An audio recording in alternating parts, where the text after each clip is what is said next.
Well, good evening, everyone, and welcome to a new live episode of He Said, He Said, He Said, a look at the world from a seasoned Black man's perspective. I'm your host, Alvin King, and welcome to a very, very cold Friday, January the 16th, everybody. I don't know where you are, but here in Washington, D.C., it is cold, but I want to take a moment and thank all of you for being with us tonight. I hope you got your little libation, something warm and whatnot, because we're going to get newsy with you again tonight, ladies and gentlemen. And I tell you, there's just so much going on out there. I mean, if we could get newsy with you as well as we want to, you would be here probably for 2 hours, but we can't do that tonight. But tonight, I want to start with something that should trouble every American, no matter your politics.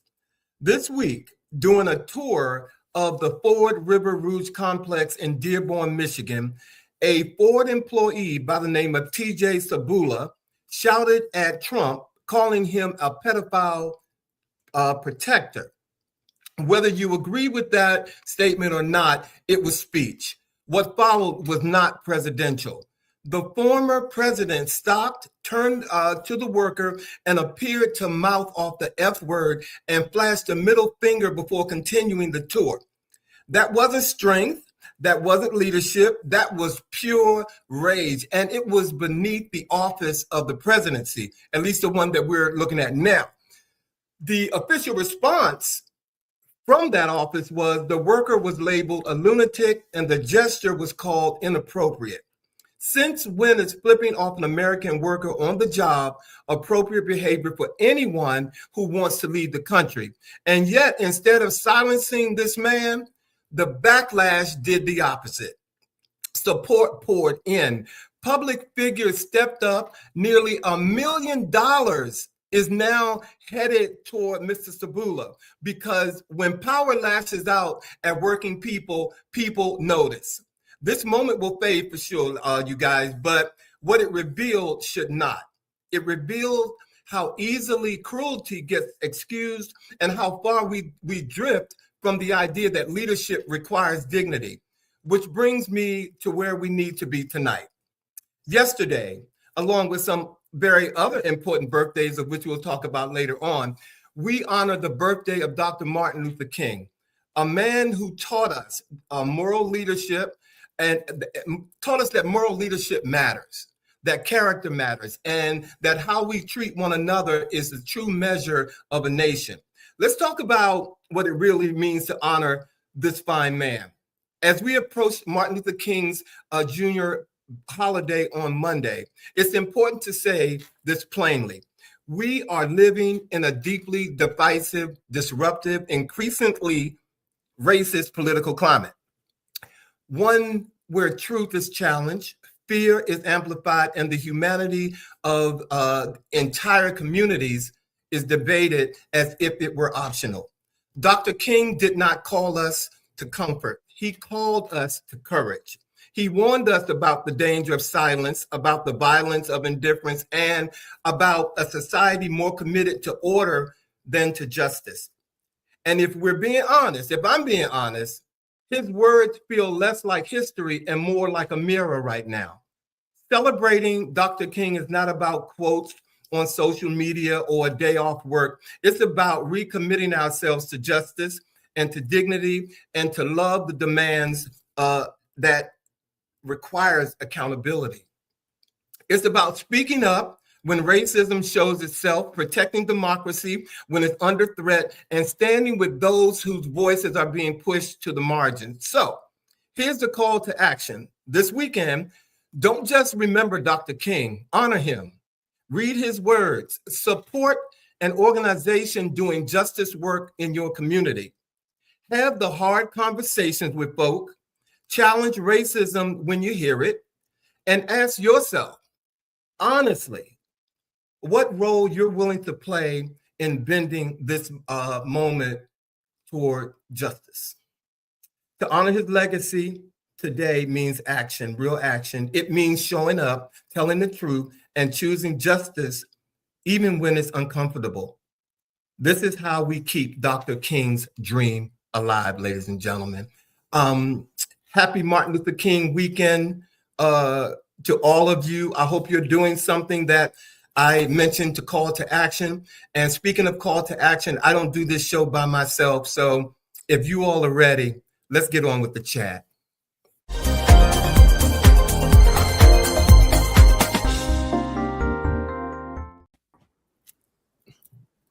Gentlemen. Good evening.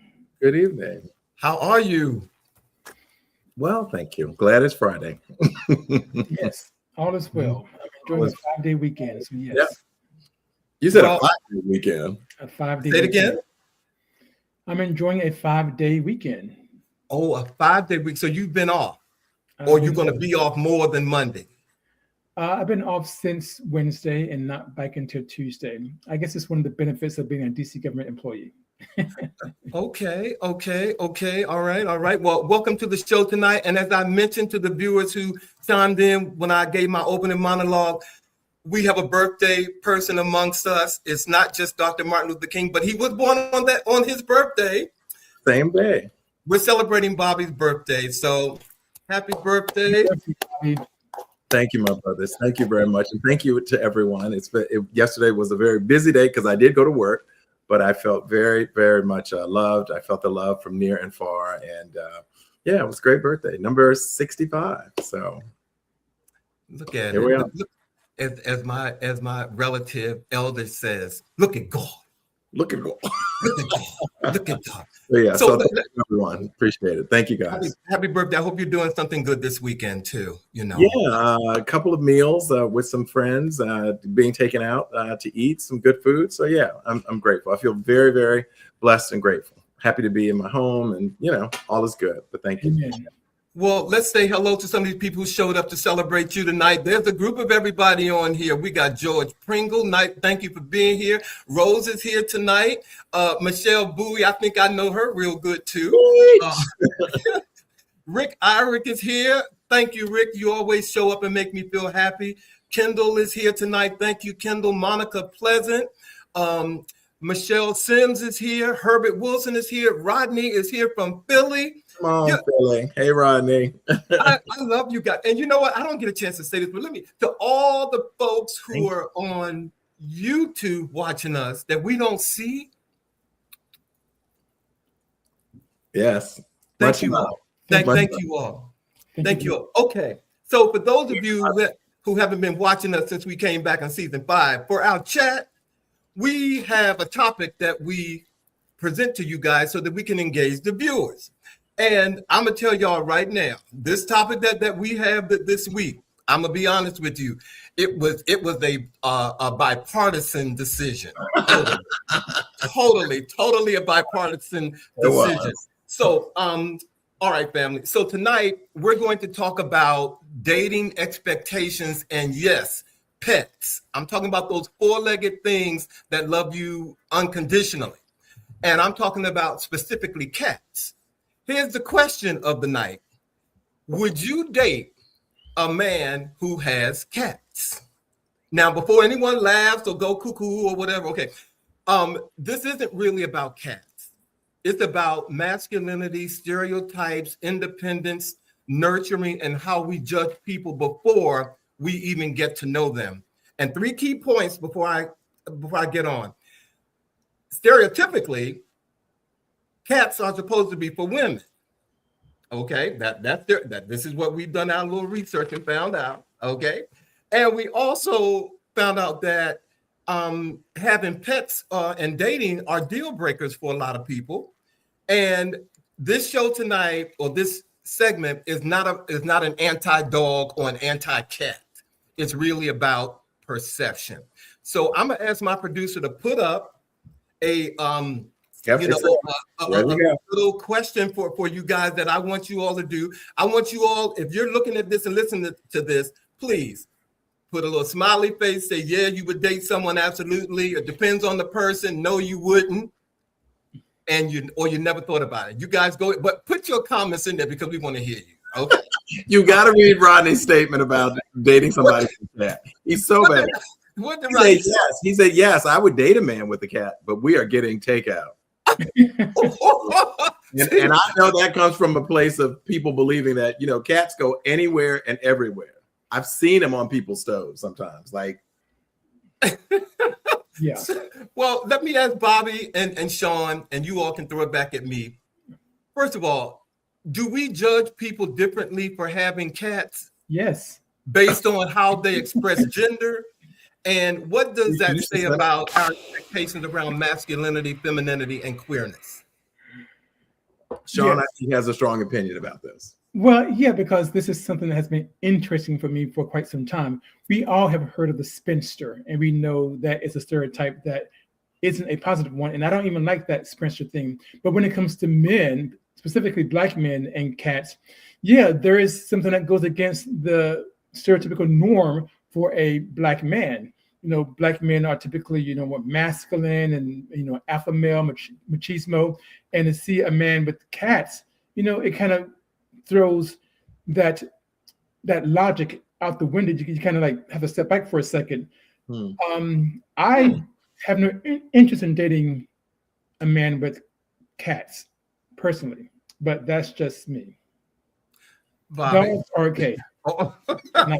He said, I have no interest in dating a man. That's just me.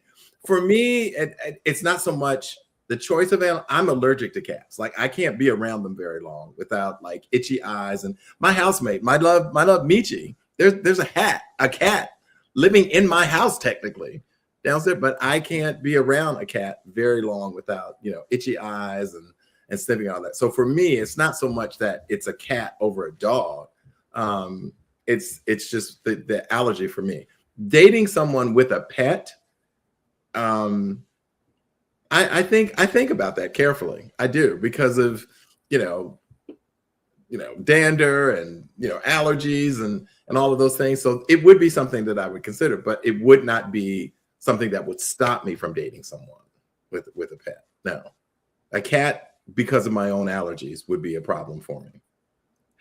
I'm going to go to Troy first because I saw something. Because we haven't heard from you yet. Okay, and I'm going to go to Michi because Michi's over here too.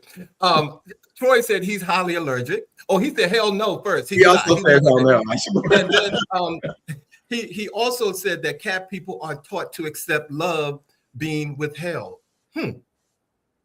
Yeah, only because cats are not as generally, whereas a dog immediately runs up to you and, you know, like is always wagging the tail, and you see it like that. With cat people, I think they learn to accept love in a very different way.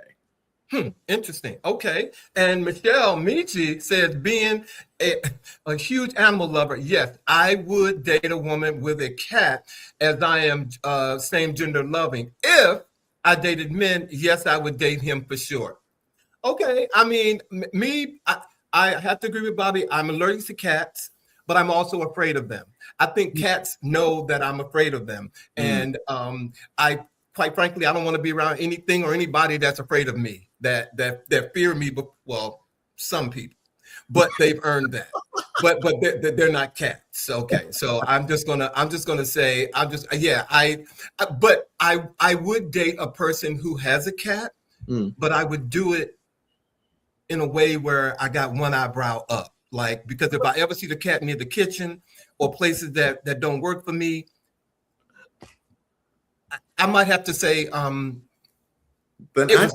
think you need to avoid that kind of relationship, because they go everywhere, and people who love them generally allow them to go everywhere. That's you know, but I've also seen dog lovers, not to veer far from, but we were talking about pets and so forth. I've also seen people do that with dogs as well. Like, you know, you come into the house, the dog is all over you, and the parent and the owners never say, you know, let me pull him away, or no, the dog just kind of runs the show. And I'm just like, so. Well, I'm going to go here because this is really real. Now, I know we've all said how we feel about cats, right? But would your opinion change if the man was emotionally available, financially stable, clean and responsible, gentle but confident? And you know, they ain't a lot of them. So I'm just saying, would your mind change if they had those characteristics? That's a tough one, Alvin, because again, for me, cats are not like other pets.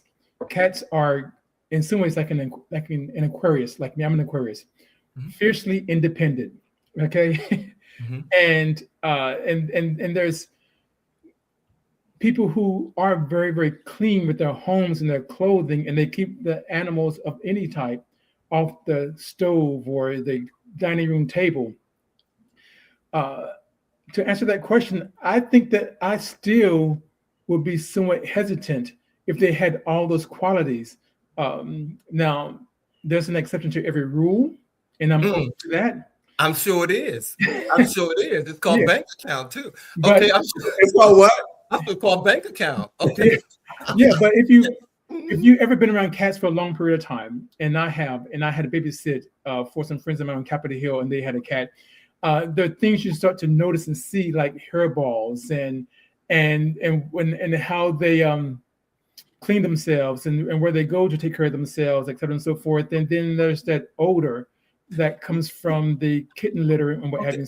We get it, Shawn. We get it there. He is speaking for himself, because I'm not going to have cat lovers of America coming after me. Correct. I don't know who you're talking about. Peter, it's him. Exactly. It's him, Peter. It's him. Okay, no. Thank you. We just want, again, this was a bipartisan discussion.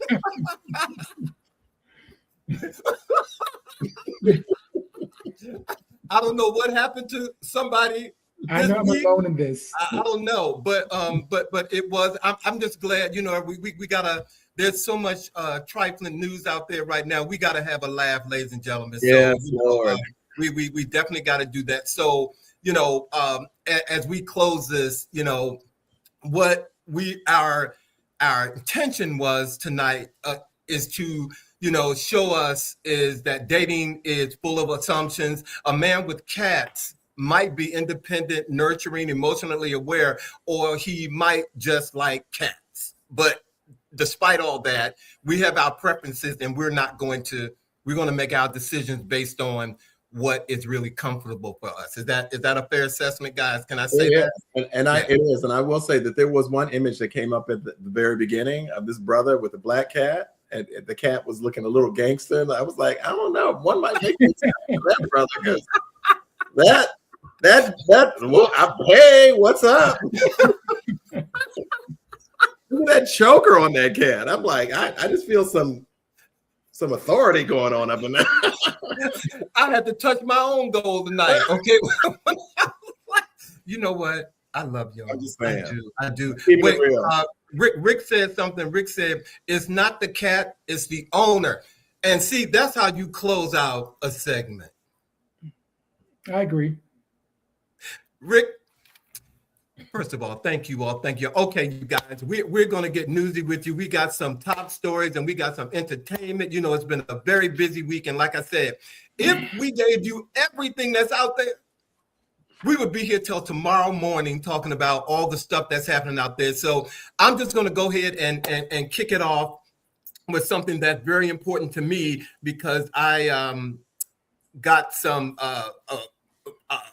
medicine this week that I order like every 3 months or whatever, and it went up $60. It went up $60. So this week, the U.S. House passed a 3-year extension of enhanced affordable care subsidies, a vote with real consequences for millions of Americans. 17 Republicans joined Democrats to move the bill forward, underscoring rare bipartisan agreement. These subsidies help keep health insurance premiums affordable for working families, seniors, and small business owners. And without them, many would face steep cost increases or lose coverage altogether. The bill now heads to the Senate, where its fate remains uncertain. But this week's votes makes it clear that affordable health care is not theoretical, it's personal. So Bobby and Shawn and you guys, if affordable health care can earn bipartisan support like it did this week in moments like this, why does Congress still treat ACA subsidies as temporary instead of permanent? Well, I think this still goes back to what we should have done many years ago, and actually referring back to the 1940s with Roosevelt, when universal health care was first introduced, but it was not supported because it would have included giving universal health insurance to Black Americans. That's why we don't have universal health. That's why we don't have universal health coverage today. It's because of systemic racism, white supremacy. They want for themselves and not for us. So this kind of goes back for almost 100 years when you think about it. And the fact that we had 17 Republicans come on board, they actually are reading the tea leaves, that they know that they have a primary coming up, and then they have the midterms in November, and they're on the right side of keeping their jobs. And that's what this is all about. Yeah, I wish that the motivation were really rooted in the reality of really trying to serve the American people as opposed to trying to save their seat. Because these upcoming elections are coming on. The whole notion of us being the United States of America and not having universal health care, particularly when you see how effective it can be done in other countries around the world, where people who are citizens, who are paying taxes, don't have to worry about access to just general health care. It is literally an embarrassment and appalling that the United States of America does not provide that for its citizens. As we boast about being the wealthiest and the this and the that, and we pay extraordinary salaries to CEOs and athletes and musicians and all, and then everyday citizens don't have access to healthcare, and they are in fear and making choices of paying bills versus getting medicine and so forth. Like it's actually shameful to me. Yeah, it is, and that's why I wanted to just kind of bring it up and we have a discussion about it, because it's going to get worse before it gets better. If it will even, there's an opportunity for it to get better. I don't know, as Shawn kind of brought out. So thank you for letting me share that with you guys. Thank you. Absolutely.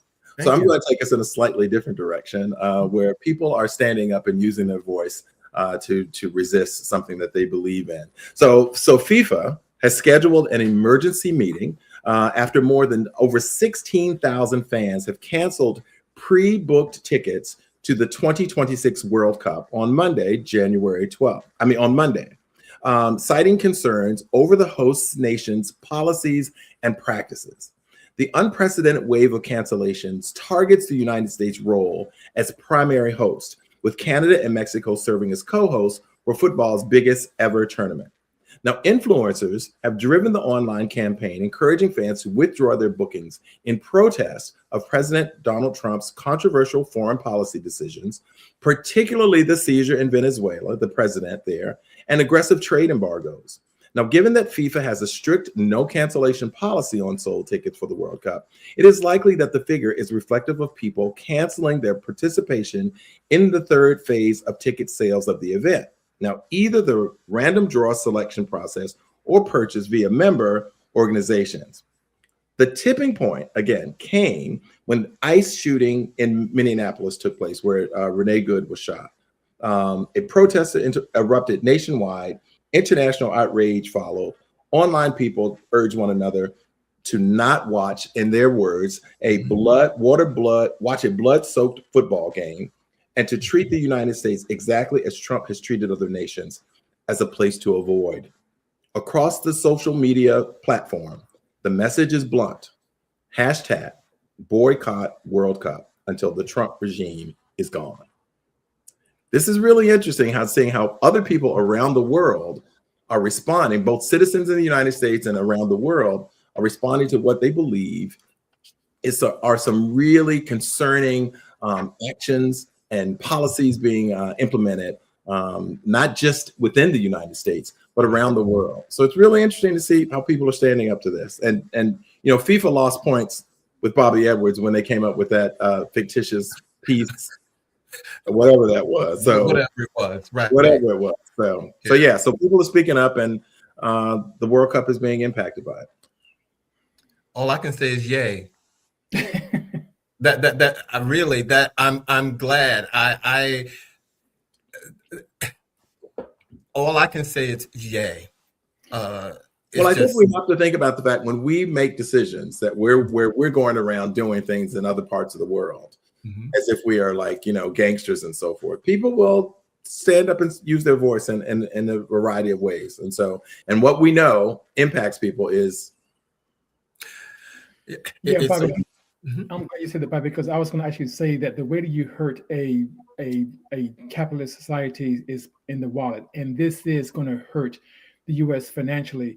And not only hurt the U.S. financially, but prior to the election of 2024, this year was supposed to have been a big year for the country in terms of sports, if you will. Absolutely. Yeah. Washington, D.C., which was supposed to host, I think, one or two of the games for FIFA. So it's a loss. And we're already hurting economically in Washington, D.C., and this just adds to it. So this is how you protest. Absolutely. And, our producer even pointed out that even in Las Vegas, for instance, they've lost billions of dollars from protests being made by Canadians who've not come to the United States as a result of the way that they feel that the United States is treating them. So hit them where the pocket is. That's how people listen to you. Hit them where it hurts. Exactly. Amen. Thank you, Bobby. Yep. Yes, thank you, Bobby. I'm going to take us to another story that is related to the policies of this country coming out of the White House specifically. But according to the Associated Press, the United States will suspend immigrant visa processing from 75 countries over the concern that those people coming from these countries will likely apply for public assistance. Now, this decision stems from a policy that came out actually in November, but it would not go into effect until looks like it's January 21st is when this policy, when the embassies around the world will start this process of being more strict about who can get a immigrant visa. Now, this is not to be confused with visas for work or for tourism. This is strictly for people who are basically trying to seek asylum. Now, like I said, there's 75 countries on this list, and some of them are pretty notable. Countries like Afghanistan, the Bahamas, Brazil, Colombia, Cuba, Eritrea, Ethiopia, Ghana, Haiti, Jamaica, Iraq, Kuwait, Nigeria, Pakistan, Russia, St. Lucia, Cambodia, Somalia, Thailand. But there are what's not on the list is what's interesting to me. For example, Mexico is not on the list. Venezuela is not on the list. China is not on the list. The Dominican Republic is not on the list. And no Western European countries are on the list. There are a few Eastern European countries on the list, like Azerbaijan, but no Western. So I think the story is more about who isn't on the list versus who is on the list. This is clearly a way to limit who can come to this country. Now, with that being said, and some of you all may not like what I'm about to say on this, I do think that this is a policy that might play well with some folks in the African-American community, because if you recall, one of the issues that came out of New York was this notion that immigrants were getting a lot of public funding. And if you're paying attention, the Orange Man is trying to adopt some progressive policies from Mondani and from Bernie Sanders and from Elizabeth Warren. So I don't know what's going on. I don't know if this is part of that, but this is something, but this immigrant policy is something that I think is going to actually spread. So what do you guys think? What do you guys think about the countries that are not on the list versus countries that are on the list? Well, go ahead. But first, I want to say, first of all, good reporting. Thank you, Shawn. Thank you. I certainly think you raise a good point that, what's not there is very telling as well. Very telling. There's a very clear sense of Black and brown people in particular. And this whole notion, perpetuating that the notion that they are the only people that would apply for assistance in one way or another. Right. What you and I both know is that when people are in the country and they are not fully legalized, they do not have access, first and foremost, to health care and all of those things. And so for me, it is a smokescreen of perpetuating racism and discrimination in a legalized way, if you will. So I agree with you. They're coming out with a list like that, and then in the very same breath, inviting people from South Africa who happen to be white, who've been benefactors of apartheid system. Come on over. You can come on over. You're good with us. Do you think those people are not coming over, and then some of those applying for assistance as well? Exactly. Yep. So Also, I know this isn't part of the script, but release the Epstein files. Okay. Amen. Release the Epstein files and stop all this other rubbish. I'm doing all this other stuff. Okay. I'm sorry. Let's carry on. Carry on. Carry on. So as we talk about kind of like smoke and mirrors and resistance and so forth, many of you know here in the District of Columbia, one of our great national facilities of art has been going through some changes. And of course, I'm talking about the Kennedy Center here in Washington, D.C. As you can see from the image that's up on there, not only has the name been changed, someone's name has been put above the Kennedy name on the Memorial Center, which again, first and foremost, the changing of this name is not illegal. Like the name change was done illegally, essentially, because it does require an act of Congress, and which has not been approved. So, but what I want to talk about is the resistance again, that people are making decisions again, putting their money where their mouth is, literally, and canceling their commitments, their performance. Issa Rae was one of the first performers to do this. But even traditional performances by the National Symphony Orchestra, the Washington Opera, since the 70s have been like consistent players. Alvin Ailey, Hamilton. They're just a broad range of artists. The cast of Les Mis that are just simply saying, we are not doing it. We are not going to participate in this building under this administration, the way that it is treating, first and foremost, this facility, but also really making changes to the board, just the whole notion of where they're saying that diversity is something that they are not interested in. And so people are responding by canceling and moving to other venues. So resistance. I don't know if you heard, but I mean, and I don't know about you, Shawn, but I know Bobby has gone in the past. Every year for Martin Luther King's birthday weekend, they have the free Freedom Ring concert at the Kennedy Center. It has now moved. Yeah. And I think this year, for those who live in the Washington, D.C. area, is at the Howard Theater. And that was a free event, but you got to pay this year. Yeah. Well, it's a much smaller venue probably. And, they've got, but it's I'm just saying it's unfortunate. Yeah. But I love that building and I will not step foot in it again under that name. I will not do it. Well, like I said before, this is art. When artists protest in this way, it is art in action. Well, excuse me. I want to say hello to A.K. Moore, who snuck up in here. Good evening to you, my brother. Thank you for joining us tonight. I want to share something with you guys that I don't think is getting enough attention over the Christmas holidays. While I was away in Atlanta, I joined a Facebook page about the Vietnamese Buddhist monks and their 2,300-mile pilgrimage from Texas to Washington, D.C. to spread peace, love, and kindness and compassion. Right now, the monks are walking, as I said, more than 2,300 miles here to Washington, D.C., carrying no political agenda, only a message of peace, love, and kindness. The pilgrimage is a sacred practice rooted in Vietnamese Buddhist culture, reminding us that peace is not something we demand, but something, that we live. Yet in a world that we live in right now, you guys, fueled with outrage and conflict, this quiet humanitarian act has received little to no attention at all.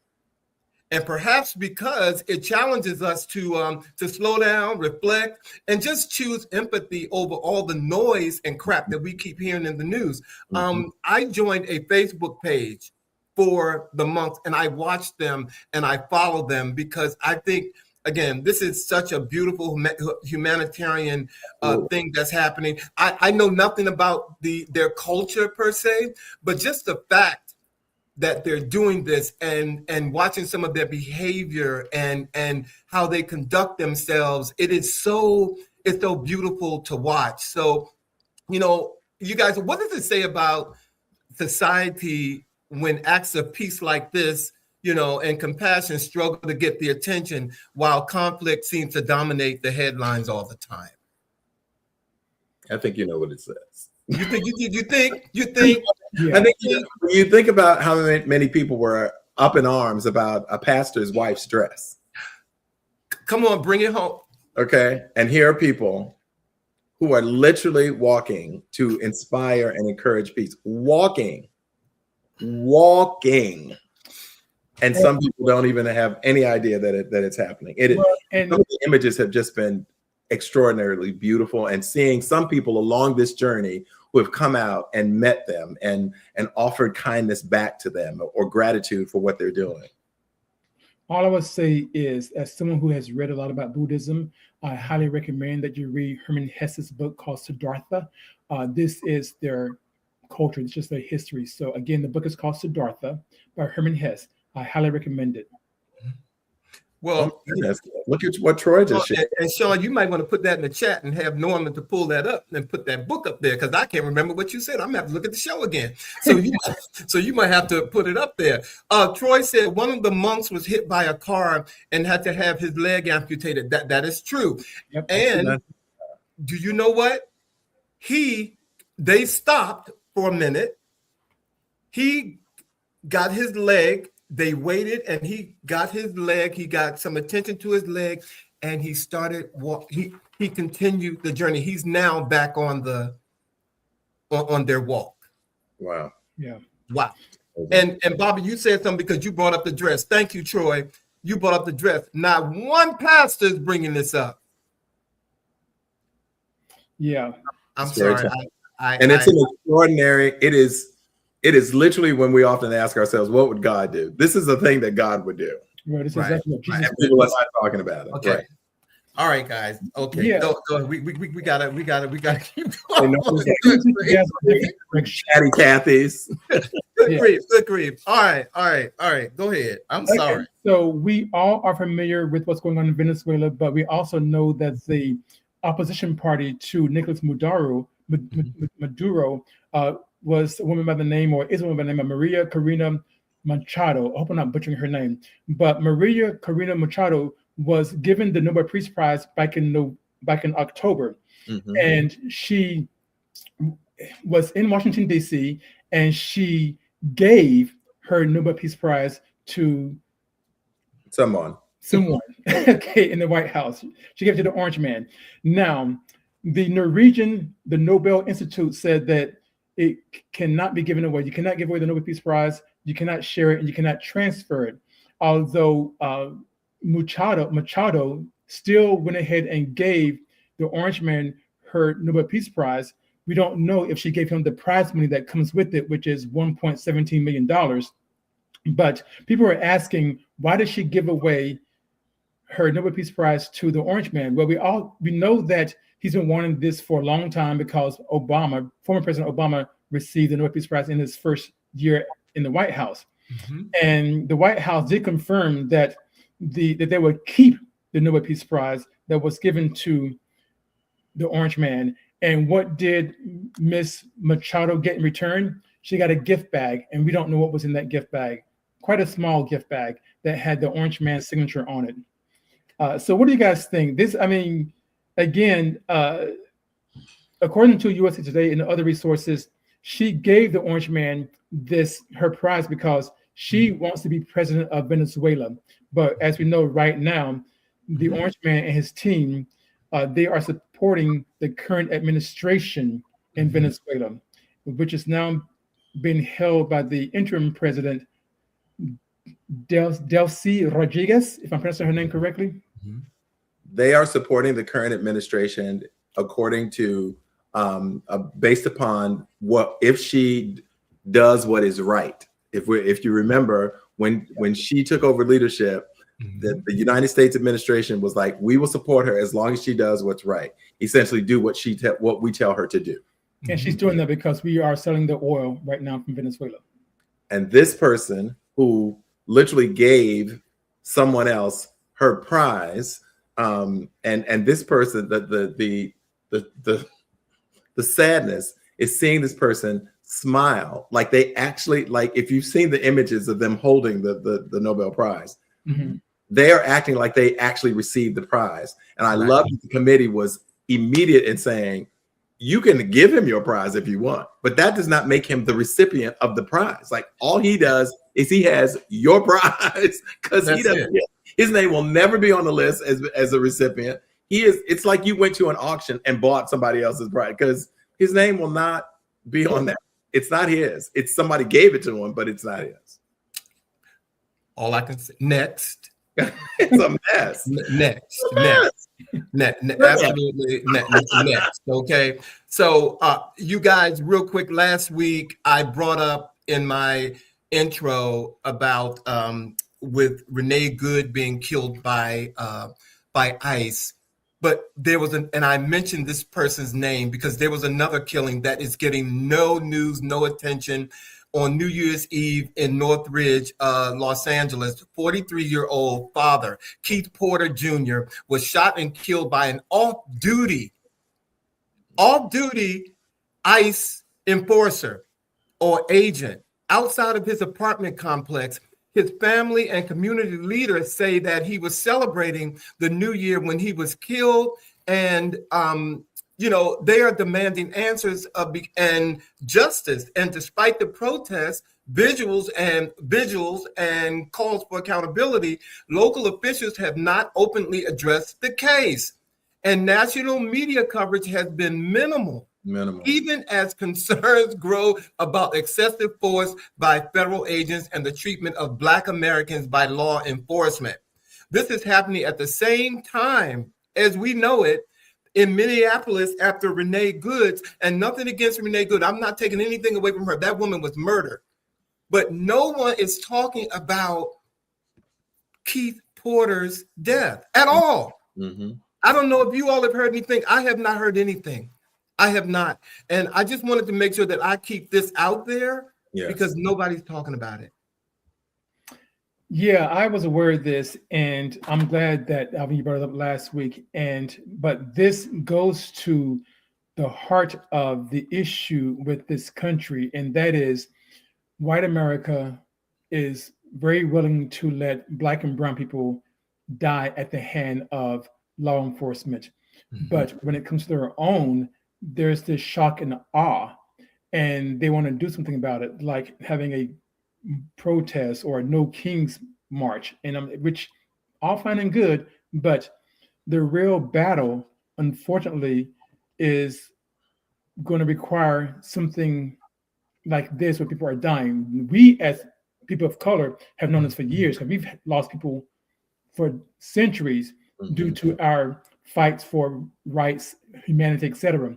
A lot of white folks haven't had that. And now, yes, we've had Italians who were hung from trees. We had Jewish people who were shot in the civil rights movement, and they were there with us. But where we are today, people need to recognize that Black people are not shocked by this. You all have to step up and act, and know that in acting, that there might be some loss that you're not used to seeing. I will summarize by just saying it is yet another example of the two Americas that exist, that coexist. Well, and in keeping with that, because I know we are being sensitive to our time, and we've got a good number of stories to continue to share with our viewers tonight. Again, two different Americas, how we support some candidates and not others. Comedians Bowen Yang and Matt Rogers apologized recently for discouraging donations to Democrat running in Texas. And I'll give you one guess who that Democrat person is.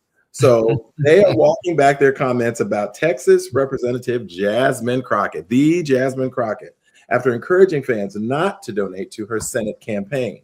In an episode posted on January 7th with the title Las Culturistas was the title for that particular episode. They waded into political territory by debating Democratic Party strategy for 2028 and Crockett's credibility. Don't waste your money sending to Jasmine Crockett. Do not do it. You're going to waste your money, Rogers said, sharing that he donated to Sarah Gideon, the Maine representative who unsuccessfully challenged Susan Collins' Senate seat in 2020. And Yang agreed. Now, after fan backlash, Rogers and Yang posted apologies to their Instagram stories on January 10th. Dallas lawmaker Crockett announced December 8th that she was running for Senate in Texas, and Democrats haven't claimed a statewide win in over 35 years. So this could be a really important one. Again, not a statewide win in over 35 years. And her bid sets off a competitive primary with State Representative James Tallarico,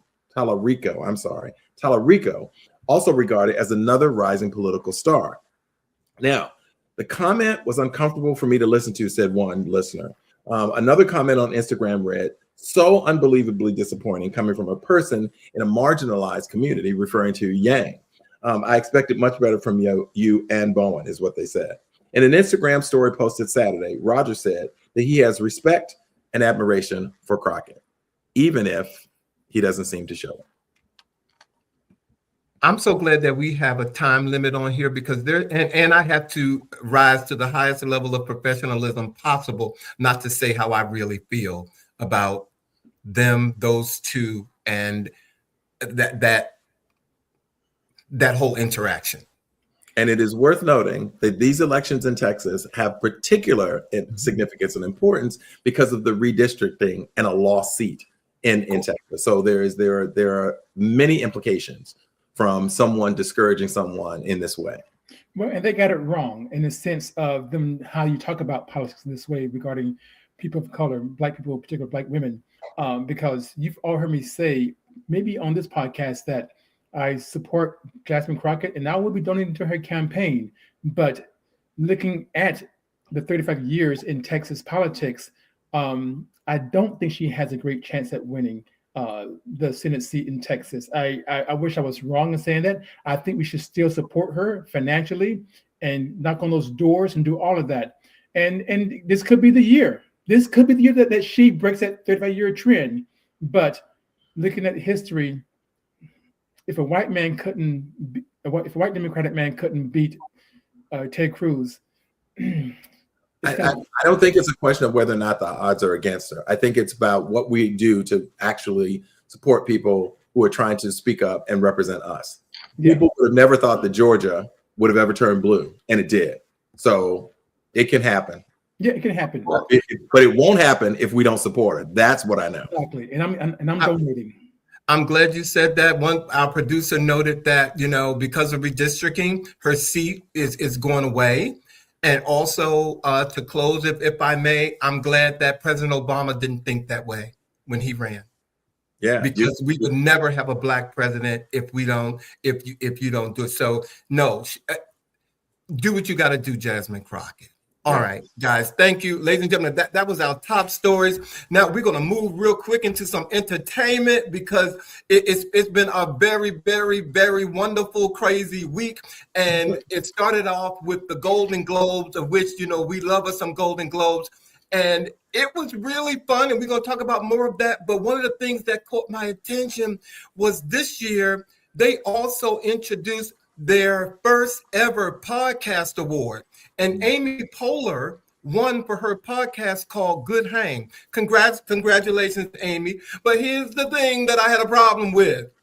What did you have a problem with, Alvin? That problem was who decided which voices were worthy and all of that. Most of the nominees came from they were already wealthy, well-connected creators who influenced podcasts, including those led by women and people of color. They were all absent. And in this climate, built on accessibility and storytelling from the margins, this felt less like recognition and more like gatekeeping to me. As podcasting is exploding, as we're trying to do right here, it just felt like something was missing. And I'm like, I ain't taking nothing away from you, Amy, but there was a lot of rich white people in that category. And I was like, I didn't like that. And it makes you wonder also what the goal of the podcast is, because a lot of the ones that were nominated were like kind of entertainment, and not to say they didn't have value, but they were, just let's have a conversation about the things. And there are a lot of podcasts out there that are really geared towards really motivating change in people and self-help and all of those things. And I think there was one, I think Brene Brown, I think may have been one of I think it raises a whole lot of questions as to, out of all the podcasts, and again, this is the Golden Globes. This is not just the United States. This is an international award. International. So, but all of them. I just looked at a bunch of wealthy people having a podcast. Sorry, Shawn. Go ahead. I didn't know if you wanted to say something, because I was just like, no. All I would say is that the same people who are gatekeeping regarding this new category at the Golden Globes are the same people who did some gatekeeping when it came to the movie, the motion picture, the phenomenal film Sinners. Again, at the 83rd Annual Golden Globes Awards, Sinners, which was directed by Ryan Coogler and starred Michael B. Jordan in 2 roles. The film was awarded Best Cinematic and Box Office Achievement. It achieved this honor for basically having a financial success. The movie grossed about $360 million domestically and almost $400 million globally. So that was considered a smash by the gatekeeper standard. And so they recognized that for the movie. Now, the movie also did win a Golden Globe for Best Original Score that went to Ludwig Göransson. I'm probably butchering his last name. Göransson. I don't know how to pronounce his last name, but his first name is Ludwig. Sounds German. But needless to say, the movie, again, is, in my opinion, isn't getting the recognition that it deserves. But it did win those 2 awards at the Golden Globes. And at the Critics Award, let's see, it did win for Best Casting, and it also won for Best Young Actor so that was a different awards that came before the Golden Globes. But anyway, that's a tangent. I think it's great. And the other thing that's really important to notice is that the film is going back into the theater. So if you like to watch it on the big screen, it's going back into the theaters, which I think is really, really cool. Okay. Now, the Golden Globes also had another highly unexpected win in Miss Tiana Taylor, who won Best Supporting Actress for her portrayal in the movie One Battle After Another. It's her first nomination and victory. Other nominees included actresses like Elle Fanning and Emily Blunt and Ariana Grande and Amy Madigan. What was also really powerful was her acceptance speech, which was heartfelt. She said, I almost didn't even write a speech because I didn't think that I was going to win. And she said, thank you to the Golden Globes for seeing me and reminding me that purpose always finds its moment. The other part of her speech that was really, really profound was directed to Black women and little brown girls watching. She said, our softness is not a liability. Our depth is not too much. Our light does not need permission to shine. We belong in every room that we walk into. Our voices matter and our dreams deserve space. So go ahead. As they did in that Saturday Night Live skit. Go on, girl. We are saluting Tiana Taylor. She's the new it girl. She's the new it girl all the way. And she's bringing the fire. But I want to talk about something that's bringing the heat. You guys, the new HBO series, Heated Rivalry. If you guys haven't seen it, I'm just going to tell you, in my opinion, this is some good TV. Okay. It is about 2 same gender loving men in hockey. Okay. And for those of you who haven't seen it, I'm trying to, because for time's sake, I do want you all to catch it, but it's starring a gentleman by the name of Connor Story, Hudson Williams, and a gentleman by the name of Francois Arnaud. The series explores homosexuality within the hyper-masculine world of hockey. And in doing so, it's opening real conversations at homes and locker rooms and arenas alike. This isn't a trend moment, it's a story, in my opinion, that's right at the right time and right now. I think it's beautifully done. Some people are having issues or concerns with it being in your face, but that's the story of our lives. That's the story of our lives. But It is a darn good series. Almost cursed. It's a darn good. And Shawn doesn't think so. I can see something on your face, Shawn, real quick. But you got something to say, because I have a feeling that you got something to say about it. Well, the show is named what? He said. So. It is, but I can see it on his body language is touching me. What you got to say, Shawn, real quick? What's going on? Episode 5. That's when it gets good. Oh, okay. Well, everybody, I'm not getting a dime for it, but it's good TV. Grab your popcorn and take a look. Okay, boom. All right. I can tell you what will excite people, and that is the Emmy Award winning, Oscar nominated phenomenon, Mary J. Blige, will be doing her first Las Vegas residency starting on May the 1st. She'll be doing 10 dates. That's May 1st, 2nd, 6th, 8th, and 9th, and July 10th, 11th, 15th, 17th, and 18th. Tickets are available today via Ticketmaster, but Mary J. Blige is calling this her Call Mary J. Blige, My Life, My Story, the Las Vegas residency. Again, like I said, debuts May 1st. So get your tickets now, because, again, only 10 dates, and it's sure to sell out. It's Mary J. I'm happy for her.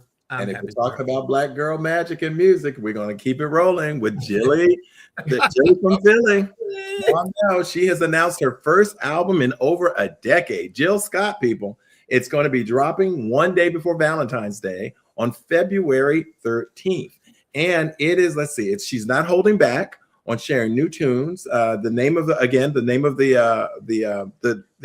music is To Whom This May Concern. That's what she's calling it. The iconic soul singer premiered her latest track, Don't Play. It's after her long-awaited album, To Whom It May Concern. And on Don't Play, she guides her romantic partner in the video. She guides her romantic partner into the bedroom to ensure maximum satisfaction. She makes it very clear how she wants to be handled between the sheets. The lyrics are, change the position up, give me Afro beats, please me hard, so hard like a K-dot lyric, she belts. Oh my goodness, Mary J. Okay, so I'm all ready to buy it. Okay, so To Whom It May Concern will follow 2015's Woman, which debuted at #1 on the Billboard 200. And at that time, it marked the first chart topper by a female R&B singer since Beyonce's self-titled album in 2013. So if you're like me, you've been waiting a long time, but we are ready for Jilly from Philly and To Whom It May Concern on what date, friends? February 13th. Valentine's Day gift right there. Well, Bobby, you said something. I just want to make sure that the viewers, so we go back. You were screaming Mary J. Blige. But you were screaming Mary J. Blige. I think you meant Mary J. Like interest. Like you were screaming Mary J. But I thought you were still looking at her in that bathing suit. But you meant Jilly from Philly, right? Well, I was screaming for both because Mary J. Blige did look good in that swimsuit. Okay, she looked good. I thought she got Bobby's attention. Okay, so Mary J. Blige is working. And all that blonde hair. I was like, oh God, come on, Mary J. Yeah, but I'm really excited that Jill Scott is releasing the music. Yes. Well. Look, you guys, we didn't have much time, but we definitely wanted to do something. So if you all are ready, we just got a brief little something that we want to do in the pop-up.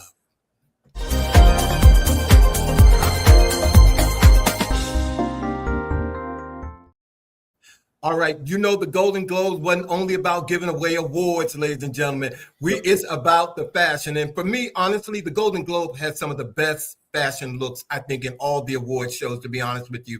And so we're going to kick it off. We could only pick one for the sake of time. So, Bobby, here's yours. Here's mine. Now, first of all, I'm not a big fan of the Kardashians and Jenners. I've never watched any of their shows or whatever, but I love a good dress that's fitted and really complements a body. My vote, Kylie Jenner.